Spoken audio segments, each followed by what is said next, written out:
अस्सलाम वालेकुम dear student, welcome to superior maths academy. उम्मीद है आप लोग ठीक होंगे, खैरियत से होंगे। 1.1 हमने उस दिन की थी 8th क्लास की। आज हमने 1.2 करनी है। 1.2 से पहले कुछ प्रॉपर्टीज़ हैं रियल नंबर्स की, ये मैं आप लोगों के साथ डिस्कस करना चाह रही हूँ। The set of real number is the union of set of natural and rational and irrational number. ये तो बात मैंने उस दिन आपको बताई थी कि हम रियल नंबर्स के बारे में पढ़ रहे हैं। तो रियल नंबर असल में रैशनल और इरेशनल नंबर का यूनियन होता है, यानी कि रैशनल नंबर और इरेशनल नंबर की हम पहले पढ़ चुके हैं। आपको पहले वीडियो में हमने ज़्यादा अच्छे तरीके से उसको पढ़ लिया था। तो उन दोनों का यूनियन जो होता है उसको हम रियल नंबर का सेट कहते हैं। और real number is a value that represent a quantity along a continuous number line. Real number वो होता है जो कि कॉन्टीन्यूस नंबर लाइन, यानी कि उसके दरम्यान में कोई गैप नहीं होता।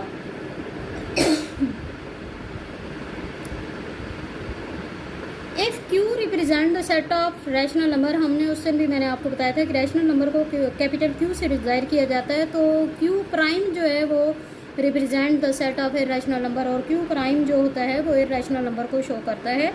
The set of real number, जो रियल नंबर होते हैं वो कैपिटल आर से शो किए जाते हैं। ये देखें जी, ये पूरा आर है, यानी जैसे हम वेन डायग्राम में आप देखें जो यूनिवर्सल सेट होता है ना, तो वो उसको हम रेक्टेंगल शेप में ज़ाहिर करते हैं। यहाँ पे भी आर जो है इसको आप यूनिवर्सल सेट शो कर लें। ये आर आपके पास यूनिवर्सल सेट है और इसके अंदर ये देखें ये रैशनल नंबर है और ये इरेशनल नंबर है। और आपको पता है ये दूसरे के उलट होते हैं, इसलिए ये डिसजॉइंट सेट की तरह लिखे हुए हैं, ठीक है, बने हुए हैं। तो इन दोनों का जब यूनियन ले लेंगे तो ये पूरा आर हो जाएगा। R equal to Q union Q prime. Set of rational number Q and set of irrational number Q prime are disjoint. ये बात जो मैंने अभी आपको बताई है, ये डिसजॉइंट है। और डिसजॉइंट का मतलब आपको पता है कि दोनों के इंटरसेक्शन में कोई चीज़ कॉमन नहीं आती, यानी कि एम्प्टी सेट होता है। और यूनियन अगर दोनों का लिया जाए तो पूरा का पूरा आर बन जाता है, ठीक है। तो पूरा का पूरा आर बनता है जब यूनियन से, तो इसका मतलब है कि ये दोनों सेट कौन से हैं जी, एग्जॉस्टिव सेट। उसके बाद है कि real number are, rational and irrational number. ये थोड़ा सा फ्लो चार्ट बना हुआ है, ठीक है। इसमें आप देखिए सबसे ऊपर लिखा हुआ है रियल नंबर, यानी सबसे बड़े यहाँ पे अभी तक जो आपने पढ़े हैं उसमें सबसे बड़े रियल नंबर होते हैं।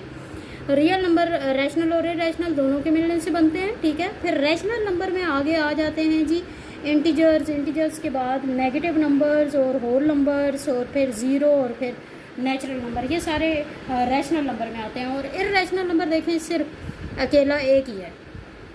समझ आ गई है मेरी बात कि रैशनल नंबर एक ही, इरेशनल नंबर एक ही तरह के होते हैं। और रैशनल नंबर में फिर इंटीजर और नॉन इंटीजर भी आ जाते हैं। नॉन इंटीजर मतलब वो फ्रैक्शन की शक्ल में होते हैं ना। इंटीजर तो सिंपल नंबर होते हैं, प्लस में, माइनस में या ज़ीरो। और नेगेटिव इंटीजर और पॉजिटिव होल नंबर में ज़ीरो भी आ जाता है। और नेचुरल नंबर या इसको हम पॉजिटिव इंटीजर भी कहते हैं। समझ आ गई है यहाँ तक। उसके बाद नेक्स्ट देखें जी,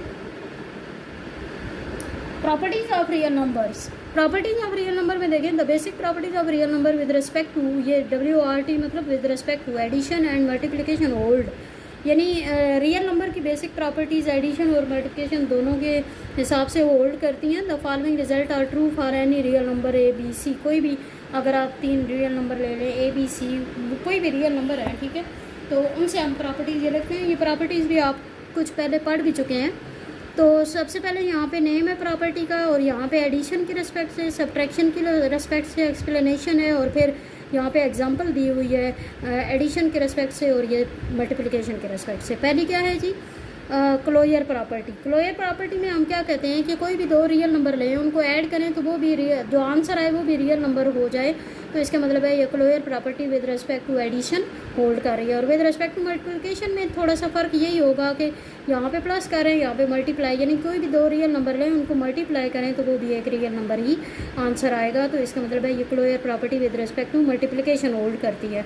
तो विद रिस्पेक्ट टू एडिशन में देखें 5 + 3 तो वो 8 भी रियल नंबर, 5 और 3 दोनों रियल नंबर है, दोनों को ऐड किया 8 आया, वो भी एक रियल नंबर है। इसी तरह मल्टीप्लिकेशन के रिस्पेक्ट से देखें तो 5 और 3 को मल्टीप्लाई करें तो 5 और 3 दोनों रियल नंबर है, उनको मल्टीप्लाई करें 15 आता है, वो भी एक रियल नंबर है।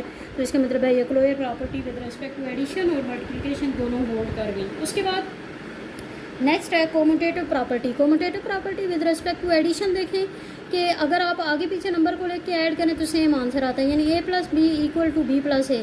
दोनों को आगे पीछे रख के देखें तरतीब चेंज करके देखें तो फिर भी ऐड करने से आंसर इक्वल आता है। यहाँ पे एग्जांपल देखें 5 + 8 = 8 + 5 दोनों में 13 आता है। मल्टीप्लाई की शक्ल में देखें तो इसमें भी वही है, ये डॉट मल्टीप्लाई को ही शो कर रहा है।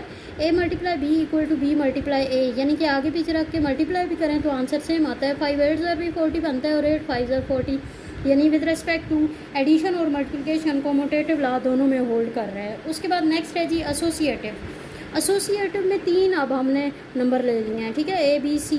तो अगर आप पहले बाद वाले दोनों को ऐड करके और पहले वाला नंबर बाद में ऐड करें, या पहले वाले दोनों को ऐड करके और बाद में तीसरे वाला नंबर ऐड करें, दोनों सूरतों में आंसर इक्वल आएगा। जैसे यहाँ पे देखें 3 + 5 + 7 = 3 + 5 + 7। यहाँ पे देखें, आपको पता है ना कि ब्रैकेट को पहले सॉल्व करते हैं। यहाँ पे देखें 12 + 3 तो वो 15 हो गया, और यहाँ पे देखें 8 + 7 वो भी 15 ही होगा। उसके बाद विद रिस्पेक्ट टू मल्टीप्लिकेशन देखें a × b × c = a × b × c। इसमें ब्रैकेट है, यानी पहले इन दोनों को मल्टीप्लाई करें, बाद में इसको मल्टीप्लाई करें, और ये इसमें पहले दोनों को मल्टीप्लाई करें और बाद में तीसरे वाले को मल्टीप्लाई करें। तो इसमें देखें ये 5 7 और 35 को 3 से मल्टीप्लाई करें 105, यहाँ पे 15 × 7 ये भी 105 बनता है, यानी विद रिस्पेक्ट टू एडिशन और मल्टीप्लिकेशन एसोसिएटिव लॉ होल्ड कर गया। उसके बाद नेक्स्ट है जी identity. Identity with respect to addition देखें कि अगर आपके पास कोई भी नंबर है उसको ज़ीरो उस नंबर में प्लस करें, वही नंबर आंसर आता है, ठीक है। तो ये जो ज़ीरो है ये एडिटिव आइडेंटिटी है, यानी ज़ीरो को किसी भी नंबर में प्लस करें वही नंबर आंसर है, वही नंबर आंसर है तो वो एडिटिव आइडेंटिटी होती है। इसी तरह 1 को किसी भी नंबर से मल्टीप्लाई करें वही नंबर आंसर आता है, मल्टीप्लिकेशन की बात है ना। तो एडिशन में देखें, अगर 5 में 0 प्लस करें या 0 में 5 प्लस करें, दोनों सूरतों में 5 आंसर आता है, यानी 0 जो है वो यहाँ पे एडिटिव आइडेंटिटी है। और अगर 5 को 1 से मल्टीप्लाई करें वो 5 ही आंसर आता है, ये मल्टीप्लिकेटिव आइडेंटिटी है, ठीक है। उसके बाद नेक्स्ट देखें इन्वर्स है। इन्वर्स में भी विद रिस्पेक्ट टू एडिशन है, यानी एडिटिव इन्वर्स। एडिटिव इन्वर्स का मतलब है कि कोई भी नंबर हो उसमें कोई ऐसा नंबर ऐड करें तो क्या आंसर 0 आए, तो वो माइनस है, यानी a में -a ऐड करें तो आंसर 0 आता है, ठीक है, ये देखें। और अगर इसी तरह मल्टीप्लिकेशन के रिस्पेक्ट से देखें तो एक नंबर को ऐसे नंबर से मल्टीप्लाई करें कि आंसर 1 आए, तो उसके उलट नंबर से मल्टीप्लाई किया जाए तो कैंसिल होकर आंसर 1 आता है ना। जैसे a को 1/a से करें तो a से कैंसिल होकर 1 आंसर आएगा। तो एडिशन की ये जो एडिटिव इन्वर्स की एग्जांपल है वो देखें जी, 12 में -12 ऐड करें तो 0 आंसर आएगा। और अगर मल्टीप्लिकेटिव इन्वर्स की बात करें तो 12 के साथ 1/12 को मल्टीप्लाई करें, 12 से कैंसिल आंसर 1 आएगा, यानी कि ये एडिटिव इन्वर्स है और ये मल्टीप्लिकेटिव इन्वर्स है, ठीक है। उसके बाद फैक्ट में देखें जी, 0 is the additive identity and 1 is the multiplicative identity in the set of real number. अभी हमने देखा कि 0 एडिटिव आइडेंटिटी है कि 0 में कोई भी नंबर ऐड करने से वही नंबर आंसर आता है, तो वो एडिटिव आइडेंटिटी है। इसी तरह 1 मल्टीप्लिकेटिव आइडेंटिटी है कि 1 को किसी भी नंबर से मल्टीप्लाई करें वही नंबर आंसर आता है, ठीक है। इसी तरह -a is the additive inverse of a, यानी a में -a ऐड करें तो 0 आंसर आता है। इसका मतलब है -a जो है वो a का एडिटिव इन्वर्स है। और 1/a जिसमें a 0 नहीं हो सकता, क्योंकि डिवाइड में 0 हो जाए तो वो एग्जिस्ट ही नहीं करती ना चीज़। तो 1/a is the multiplicative inverse of a, यानी a का उलट अगर लिया जाए तो वो उसका मल्टीप्लिकेटिव इन्वर्स होगा, ठीक हो गया। उसके बाद distributive property of multiplication over addition, ठीक है। Distributive property of multiplication over addition ये अलग से आ गई है जी। All the properties summarise so far involve either addition और मल्टीप्लिकेशन, यानी तमाम प्रॉपर्टीज़ को जब एक समरी बना दी जाए उसमें एडिशन भी इस्तेमाल हो रही हो, मल्टीप्लिकेशन वगैरह भी इस्तेमाल हो रही हो। The distributive property involve both operation of addition and multiplication, इसमें एडिशन भी यूज़ हो रही है और मल्टीप्लिकेशन भी यूज़ हो रही है। Distributive property says for all real number a b c, कोई भी 3 रियल नंबर आप ले लें उन्हीं पे डिस्ट्रीब्यूटिव प्रॉपर्टी होल्ड करती है, यानी कि एक नंबर बाहर लिखा, ठीक है, उनके दरम्यान कोई साइन नहीं है, यानी मल्टीप्लाई हो रहा है, अंदर वाले दोनों ऐड हो रहे हैं, ठीक है। तो इसका मतलब है कि इसके साथ अलग मल्टीप्लाई करें और दरम्यान में प्लस करें, इसके साथ अलग मल्टीप्लाई करें, दोनों सूरतों में आंसर सेम आएगा। यानी इन 2 नंबर ऐड करके उनके साथ ये नंबर मल्टीप्लाई करें या अलग अलग दोनों के साथ मल्टीप्लाई करके ऐड करें, एक ही आंसर आएगा। ये डिस्ट्रीब्यूटिव प्रॉपर्टी है। इसके साथ फैक्ट देखें, distributive property of multiplication over subtraction is also true. ये तो ओवर एडिशन है ना, एडिशन की हो रही है, इसी तरह सब्ट्रैक्शन की भी इसी तरह ट्रू है, जैसे कि a × b - c = ab - ac, ठीक है। और तीसरी बात यह है कि multiplicative inverse of 0 does not exist, ये मैं पहले भी आपको बता चुकी हूँ अब पहले भी ये पढ़ चुके हैं कि ज़ीरो का मल्टीप्लिकेटिव इन्वर्स एग्जिस्ट नहीं करता। क्यों? क्योंकि वो 1/0 हो जाता है। मैंने कहा था ना मल्टीप्लिकेटिव इन्वर्स उलट होता है, तो वो 1/0 और 0 डिवाइड में आ जाए तो वो चीज़ होती ही नहीं है। ठीक है, तो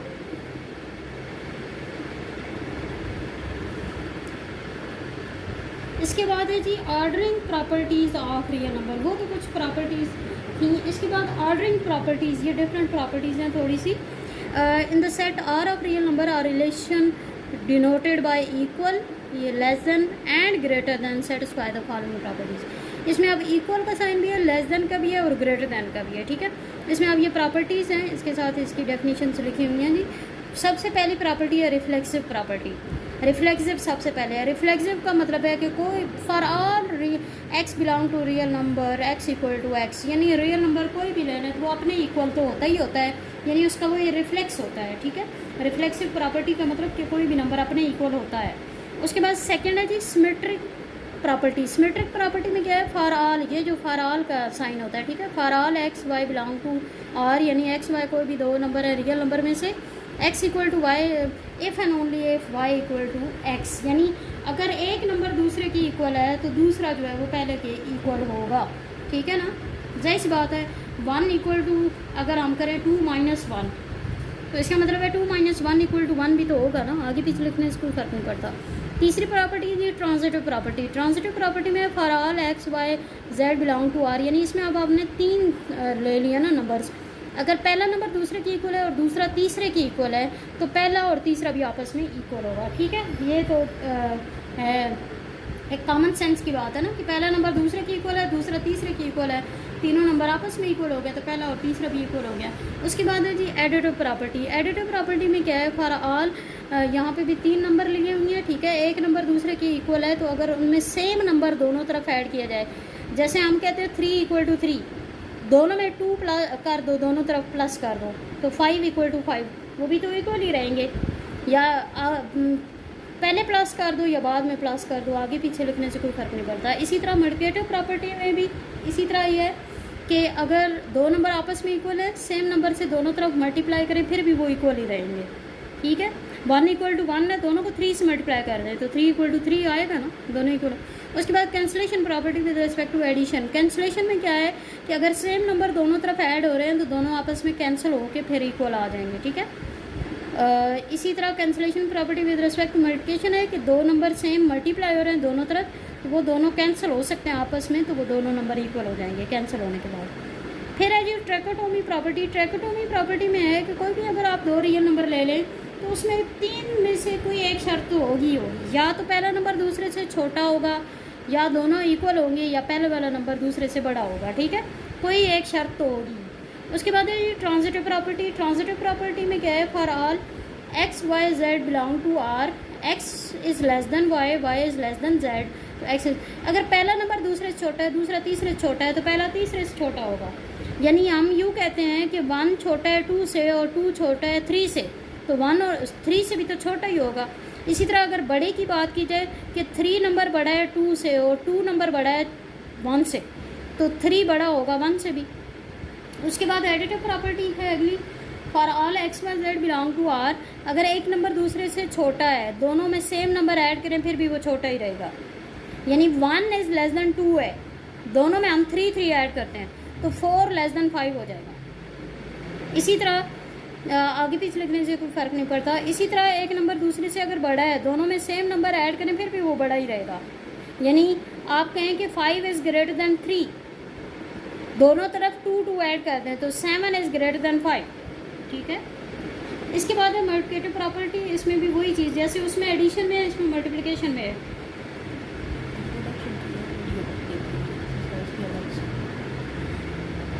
तो एक नंबर अगर दूसरे से छोटा है, ठीक है, और दोनों तरफ सेम नंबर मल्टीप्लाई हो रहा है फिर भी छोटा ही रहेगा। यानी 1 इज़ लेस देन 2, दोनों तरफ 2 मल्टीप्लाई कर दें तो 1 2 ज़ार 2 और 2 2 ज़ार 4, 2 इज़ लेस देन 4 हो जाएगा। इसी तरह अगर एक नंबर दूसरे से बड़ा है, जैसे 2 ग्रेटर देन 1, ठीक है, 2 ग्रेटर देन 1 है, दोनों तो 3 से मल्टीप्लाई करें, सेम नंबर से मल्टीप्लाई करते हैं तो 6 ग्रेटर देन 3, ठीक है, फिर भी वो बड़ा ही रहेगा ना। उसके बाद है जी inequality multiplicative inverse. If x is not equal to 0, y is not equal to 0, two real number हमने लिए, अगर एक नंबर दूसरे से बड़ा है, अगर हम उसको उलट कर दें, छोटा है तो अगर उलट कर दें तो वो बड़ा हो जाता है, यानी 2 लेस देन 3। लेकिन अगर 1/2 कर दिया जाए तो वो ग्रेटर हो जाएगा 1/3। 1/2 का मतलब है कि 1 के 2 हिस्से, और 1/3 का मतलब है कि 1 के 3 हिस्से। तो जाहिर सी बात है 3 हिस्से तो छोटे होंगे ना, समझ आ गई इस बात की। इसी तरह अगर एक नंबर दूसरे से बड़ा है, उलट कर दिया जाए तो जो बड़े वाला है वो छोटा हो जाएगा, छोटे वाला बड़ा हो जाएगा। जैसे हम कहते हैं 4 is greater than 2, 1/4 less than 1/2 हो जाएगा। 1/4 का मतलब होता है चौथा हिस्सा, और 1/2 का मतलब होता है हाफ। जाहिर सी बात है हाफ बड़ा हो जाएगा ना। फैक्ट में देखें जी, if we multiply both side of inequality by a positive number, inequality मतलब लेस देन का साइन या ग्रेटर देन का साइन ना, इक्वालिटी में इक्वल का साइन होता है और इनइक्वालिटी में लेस या ग्रेटर की बात होती है। अगर हम multiply both side of inequality by a positive number, एक पॉजिटिव नंबर से अगर दोनों साइड को मल्टीप्लाई कर देते हैं, then the inequality sign less than और ग्रेटर देन रिमेन अनचेंज। ये हम ऊपर पढ़ चुके हैं यहाँ पे कि अगर ये लेस है एक दूसरे से और नंबर एक सेम नंबर मल्टीप्लाई करें फिर भी वो लेस रहेगा, यानी उस पर कोई फ़र्क नहीं पड़ेगा, इनइक्वालिटी साइन चेंज नहीं होगा, ठीक है, रिमेन अनचेंज। इसी तरह ये तो पॉजिटिव नंबर की बात थी। और अगर नेगेटिव नंबर से आप मल्टीप्लाई करते हैं ना इक्वालिटी की दोनों साइड को, तो फिर उसका साइन जो है वो इंटरचेंज हो जाएगा, उलट हो जाएगा। यानी अगर 1 इज़ लेस देन 2 हम कहें, तो अगर दोनों को -1 से मल्टीप्लाई किया जाए तो -1 जो है वो माइनस में जो छोटा नंबर होता है वो असल में बड़ा हो जाता है, ठीक है। उसके बाद है जी एब्सोल्यूट वैल्यू। एब्सोल्यूट वैल्यू में देखें, the absolute value of number is the distance of number from 0 point on the number line. Absolute number का मतलब होता है एब्सोल्यूट वैल्यू का कि नंबर लाइन आप जानते हैं उसमें 0 सेंटर में होता है और एक तरफ पॉजिटिव नंबर होता है, एक तरफ नेगेटिव नंबर होते हैं। तो नंबर लाइन की अगर आप बात करें तो वहाँ पे कोई भी नंबर की एब्सोल्यूट वैल्यू जो है वो असल में डिस्टेंस होता है उसका 0 पॉइंट से, ठीक है। Since distance can not be negative, और आपको पता है डिस्टेंस कभी नेगेटिव है, कभी ऐसे तो आपने नहीं सुना ना कि -3 किलोमीटर डिस्टेंस है जी, या -2.5 किलोमीटर डिस्टेंस है। हमेशा डिस्टेंस पॉजिटिव होता है, नेगेटिव नहीं होता, ठीक है। So the absolute value can not be negative, इसका मतलब है एब्सोल्यूट वैल्यू नेगेटिव नहीं हो सकती। It is represented bye 2 vertical line. Absolute value को इस तरह 2 लाइनें, खड़ी लाइनें लगा के उसके अंदर लिखा जाता है, which is known as the modulus और मैग्नीट्यूड। और ये जो डबल लाइन लगती है इसको हम मॉड्यूलस भी कहते हैं या मैग्नीट्यूड भी कहते हैं। जैसे absolute value for both 5 and -5, अगर आप -5 की एब्सोल्यूट वैल्यू लें वो भी +5 आएगी, और +5 की एब्सोल्यूट वैल्यू लें वो भी +5 आएगी, क्योंकि हमने अभी पढ़ा यहाँ पे कि नेगेटिव की भी एब्सोल्यूट वैल्यू हमेशा पॉजिटिव ही आती है, नेगेटिव वैल्यू नहीं हो सकती। उसके बाद फैक्ट देखें जी, एब्सोल्यूट वैल्यू ऑफ 0 इज़ 0, 0 की एब्सोल्यूट वैल्यू 0 ही होती है। The symbol of absolute value is represented by modulus sign. Symbol ये मैंने अभी बताया ऊपर कि सिंबल इसका ये होता है। It can not be negative ever it shown the distance and distance is always positive, ठीक है। और ये कभी भी एब्सोल्यूट वैल्यू कभी भी नेगेटिव नहीं होती, क्यों? क्योंकि ये डिस्टेंस को शो करती है और डिस्टेंस हमेशा पॉजिटिव होता है। 2 number that have the same absolute value, 2 number अगर सेम एब्सोल्यूट वैल्यू के हों बट डिफरेंट साइन, लेकिन साइन उनके चेंज हो, यानी एक प्लस का हो एक माइनस का हो, तो वो अपोजिट होते हैं एक दूसरे के, ठीक है। इसके बाद देखेंगे the distance on a number line between the values A and B is, अगर 2 नंबर हों उनके दरमियान में डिस्टेंस कहा जाए तो वो क्या होता है, a - b एब्सोल्यूट वैल्यू या फिर b - a एब्सोल्यूट वैल्यू, दोनों तरफ लिख सकते हैं, ठीक है। तो ये हो गई जी आपकी प्रॉपर्टीज़। तो ये सारी प्रॉपर्टीज़ जो हैं वो इनको सही तरीके से आपने ख़ुद भी समझना है, अंडरस्टैंड करना है, ठीक है, और यहाँ से भी आपने समझना है, ठीक है जी। हमारी वीडियो आपको अच्छी लगे इसको लाइक करें, सब्सक्राइब करें और कमेंट भी दें, और बाकी उनके साथ शेयर भी करें। थैंक यू सो मच, अल्लाह हाफ़िज़।